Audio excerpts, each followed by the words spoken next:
How Trump-Zelensky meeting turned acrimonious over demands for territorial concessions. U.S. President Donald Trump meets with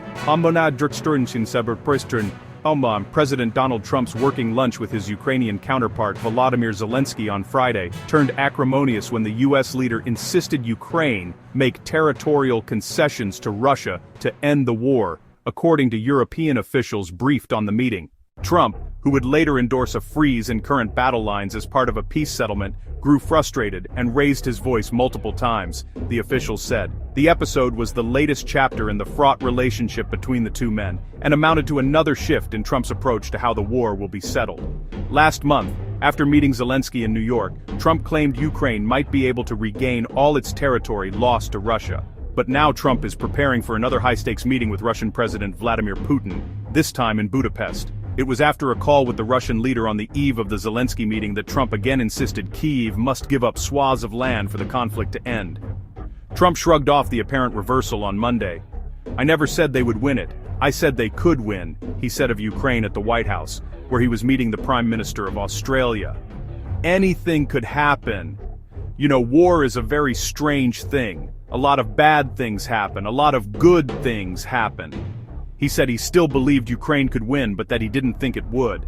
Zelensky emerged from that meeting to brief European leaders on a call in which he sounded pessimistic about Trump's position, the European officials said. A Ukrainian source separately called the White House meeting tense, but said there was no shouting, downplaying reports of a volatile encounter between the two leaders. Overall, the source called the meeting constructive, since Trump ultimately declared that a ceasefire be along the current front line. Zelensky later endorsed the idea in remarks to reporters. Asked about the European characterization of the meeting, the White House pointed to comments Trump made Sunday on Air Force One. "We think that what they should do is just stop at the lines where they are, the battle lines," he said. "The rest is very tough to negotiate if you're going to say, you take this, we take that." For Trump, ending the Russia-Ukraine war is now a top priority after he brokered a truce between Israel and Hamas to end the conflict in Gaza. He emphasized the need to end the war quickly in Friday's talks, the European officials said. In his phone call with Trump a day earlier, Putin proposed a plan where Ukraine would surrender the eastern Donbass region in exchange for some Russian-held parts of the southern Kherson and Zaporizhzhia regions, the European official said.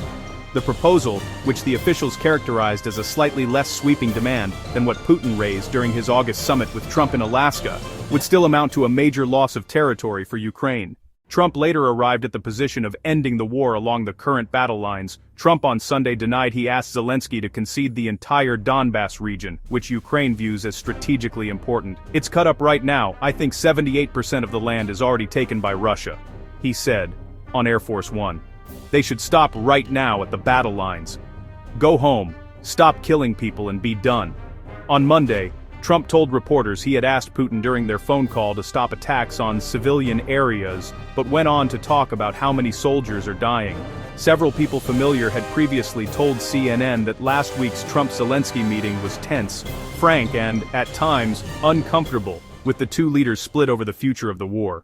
Trump made clear to Zelensky in a direct and honest conversation that, for now, the Ukrainian leader would not receive the long-range missiles that can reach far into Russia that he was seeking. One U.S. official said Trump was under the impression that Ukraine is seeking to escalate and prolong the conflict, and is worried about potential losses during an upcoming harsh winter. According to the European officials, Zelensky and his delegation came to the White House with maps showing current battle lines, hoping to convince the U.S. president to maintain and expand American support. Trump seemed uninterested in the arguments, and forcefully insisted Ukraine agree to land concessions for the war to end, they said. In an interview, taped last week, Trump said for the war to end, Putin was going to take something. He's won certain property. Trump has told those around him that his demand for a ceasefire along current battle lines was due to the realities of where the conflict stands, arguing there was too much devastation and too much killing, according to one U.S. official. Both sides need to make a deal, another U.S. official said, arguing the conditions are only going to get worse. Zelensky cast the meeting as a pointed conversation in a post to social media, but said its outcome can really help bring this war closer to an end.